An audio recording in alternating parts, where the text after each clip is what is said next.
Okay, in 1978, I opened a meat plant. I was slaughtering cows and hogs downtown Centerville. I did that 78 and 79.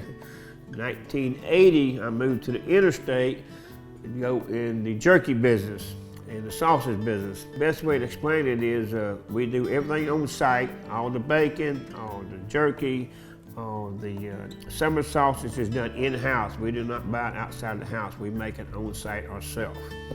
How I came across the meat, in 1980, I went to Arkansas to go fishing, and I ran across a smokehouse called Smokehouse.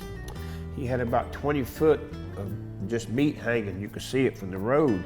That's what made me turn around, because it caught my eye, you know. And that's how, when I got back to Centerville, I was downtown with my meat plant, and I told myself, well, the only way I'm gonna make it, I have to get on the interstate, because this stuff has to be in the interstate. People don't drive downtown Centerville. And I turned around and go look at it, and I asked Mr. Coy, would he let me work there a couple of days, and he told me no. So I said, I asked him where the motel was so I could go fishing. I come back the next day at 6 o'clock in the morning, waiting for Mr. Coy to show up to work, and I asked him again. And he says, I said, I told Mr. Coy, look, let me just work for you for 5 days. You don't have to pay me. I just want to get some experience. And he said, come put the apron on. And that's how I got started in the jerky business. But what he did after the 5 days, he gave me his recipe, and I came back to my meat plant and I was experimenting with his recipe. Well, you couldn't eat it because it would draw your mouth up because it was so salty. I said, so I told myself, he did something to me on this recipe. So I took his recipe and I cut it in half.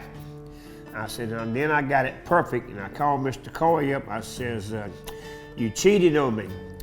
I said, Mr. Coy started laughing on the phone. He says,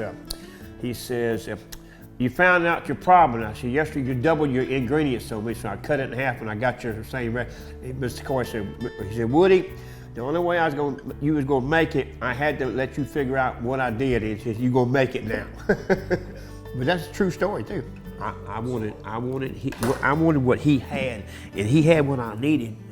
Well, actually the education I got, number one, because I didn't know really how to do the hams and the bacon I knew how to do sausage, but I didn't know how to do the hams, cure the bacon, and make the jerky. And so I needed his education, and I got it from him, every bit of it. The neat thing about Coy was, before I got out of there, the few days I did work, the man even asked me, he says, if you really want to move to Arkansas, I even put you to work and pay you decent. That's how the man wanted me to stay. No, I worked like a dog, man. Ooh, I worked hard. I kept up with him and kept sending him pictures of how I was doing, and of course he even invited me to come buy him out and take it over. I said, no, I'm staying in Texas. Never went fishing. Never put a hook in the water. And pulled my boat and everything. And never put the boat in the water. I stayed right there until I come home. But that was the key of my success, was meeting Coy Smokehouse. What it was. It wasn't that I just jumped out here and started making jerky. I got the experience from that man right there.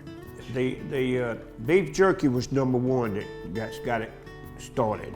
Okay, and then I got off into the smoked sausage and all types of summer sausage, and that really took off. But beef jerky is what got the company started from day one.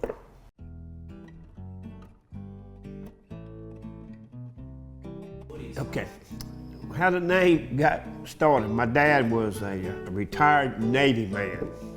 And when he was in the Navy, his real name was Roy Wood, but his nickname was Woody. So when he was in the service, that's how I picked up the Woody name for Woody Smokehouse. But it really came from my dad's side. And I picked it, that's a good name, Woody. I'm gonna put Woody Smokehouse. And that's how the company really got the name Woody, because of my dad. Yeah. It works. Well, if you notice, there's a lot of competition. You know, you got to get a name that Woody's. Now you got the company Bucky's. You follow me? You see my point? You got to have that last. It got to hit you. And, you know, you can't have just some John Smokehouse. Well, that don't mean nothing.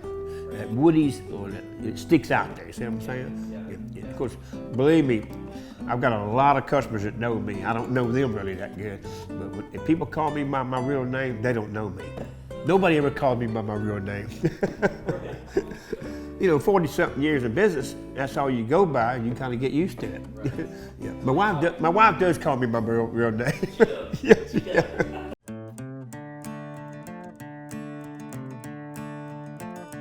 Behind the scenes, we definitely cook every piece of barbecue in the back of the store, which is it's the same building, but it's in the back of the store. And then behind the barbecue business that we cook all the barbecue on is the meat plant, where we make the sausage and all the other stuff that we sell in the meat case. That's really what's behind the scenes. And the internet is done in our big warehouse. That's behind the store. So it's the same building, but it's all connected to one big building. That's really what's behind the scenes of the whole store. Yes.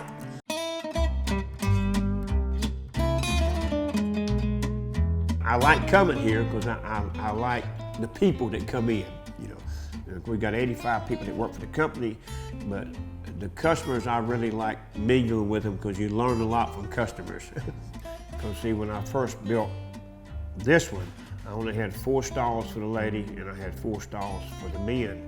And of course, when I came out of the office, I kept hearing all these women say, well, he don't have it 4 stalls. And that's when I remodeled it and I put 12 stalls in the ladies and 12 in the men. See what I'm saying?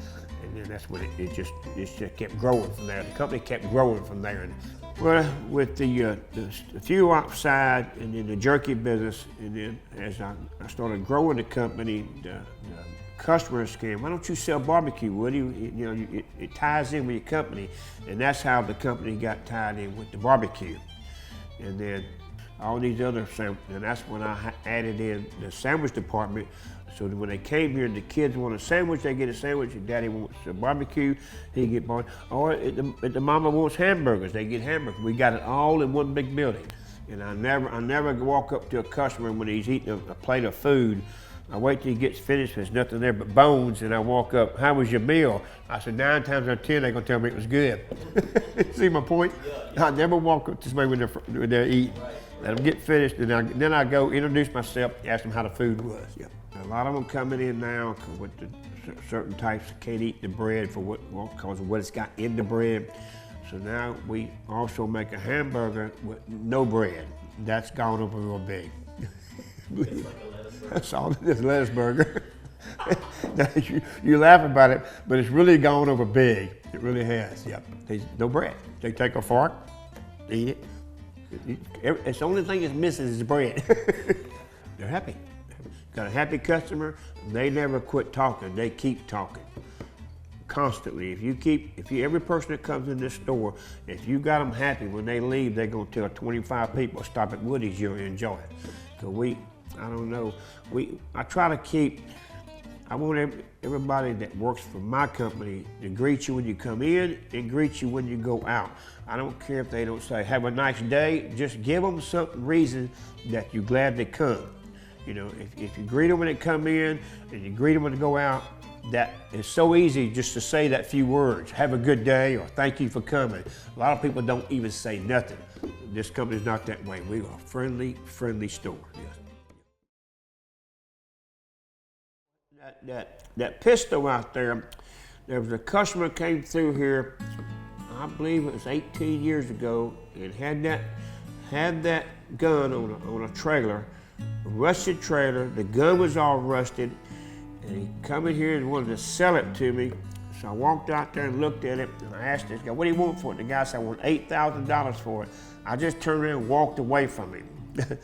So he come in here and get, what you give me for it? I said, man, $1,000 for the trailer, $1,000 for the gun. That's all. I don't know what I'm gonna do with it. So he said, if you give me cash money and fill my truck up, I'm gonna unload it. I said, come on, pull it in the back of the store. I said, I put it in my barn for 5 years. I took it out of the barn, took it to Spitz in Houston, had it redone, put all the cosmetics around it, and put Woody Smokehouse on it, and I'm still smoking on it. That's how I ended up with the pit. I mean, it's a sad thing you say that. The guy that I bought it from, he had just got out of the state penitentiary, and I gave him cash. Before he got to Dallas where he was headed, he got pulled over by the law, and they put him back in jail because he had cash money, and they thought he was in the drug business again. 2 days later, his sister called me and asked me, did I buy it? I said, yes. You give him cash? He said, would you please notify the judge? And I said, because I made him give me a bill of sale and sent it to him, and I did, and they let him out. That's the story on that pit. But I don't think he's around no more. I think he finally passed away. But that's the story on that pit, man. It sat in my barn for 5 years. I just got tired looking at it, and I finally, I'm going to take this thing to Houston and get somebody to really do it upright. And it's been, it goes on, most of the football games I take it to the tailgate on, the football games. We have a good time on it. Operational. Well, just take and go. Everybody, that's Woody Smokehouse pit over there, go over and get some of that free sausage getting given away. It's word of mouth again, man. That's it, yeah. Well, that's really the history of the whole company.